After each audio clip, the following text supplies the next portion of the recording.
So let's talk about this.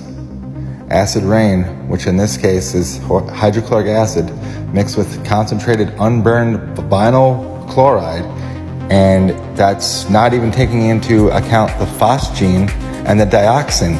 It comes out there was 2 full tankers full of benzene that also they blew up on purpose. But let's continue reading. Here is the danger zone, and this is as of yesterday, so right now it's probably worse. West, 400 miles to Lafayette. North, 1,200 miles up to Durham, Canada. We know it's further than that now. East, 1,200 miles east to NYC and Boston. We know it's already in New Hampshire. South, 800 miles southwest to Kentucky. Hey, anybody south know anything? Because they're not telling us. Here's some cars that got that shit rained on them. Now, 1 part per million of some of this stuff is enough to give you liver cancer within a few months. That would be the dioxin. No, I'm not fear-mongering. Okay, so let's read this real quick. Vinyl chloride is water soluble, takes months to degrade in soil or water. It boils at 8 degrees Fahrenheit and its metabolites absolutely maul DNA. Safe exposures are considered to be in the parts per billion. And we're talking about parts per million exposure likely coming for everybody. Let me say that again. Everybody east of the Mississippi, okay? There will likely be some isolated parts of the United States that escape contamination. However, I sure as hell would not want to wait around to find out which ones will be passed over. I mean, it looks like I'm waiting around. So is everybody else. But they don't know. You know, maybe I should leave. What do you think? Let's continue reading. There are 250 million people living to the east of the Mississippi River. That's 250 million people.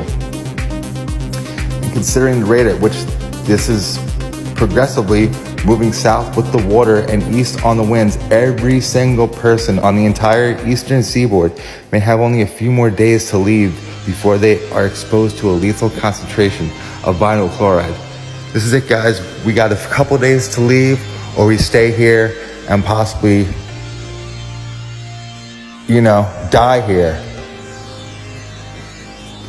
and make a last stand or something, man. But you thought that they were gonna go door to door to take our guns? They ain't stupid.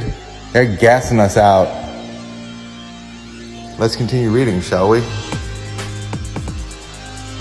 Everyone in the areas which have already received acid rain have already likely been exposed and will develop extensive cancers over the coming few months. That's right, I didn't say years, I said months. So I will just say, if you live anywhere east of the Mississippi, in my humble opinion, leave.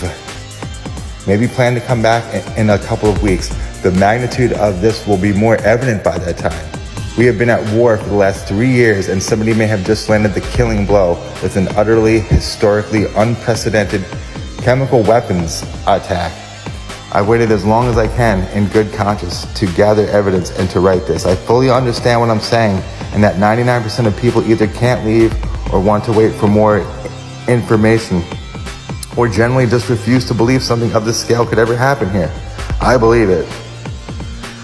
Not to mention there's absolutely no way this article will reach everybody that needs to hear it.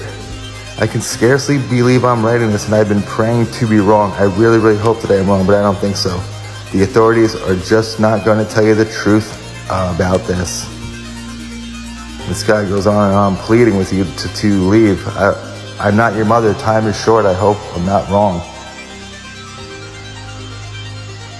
So, I mean, if you had the money or the inkling or the energy to get up and leave, then do it.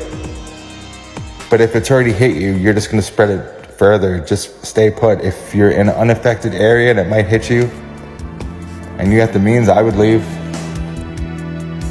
I would leave if I could, but it looks like my ride ain't going to make it out of here.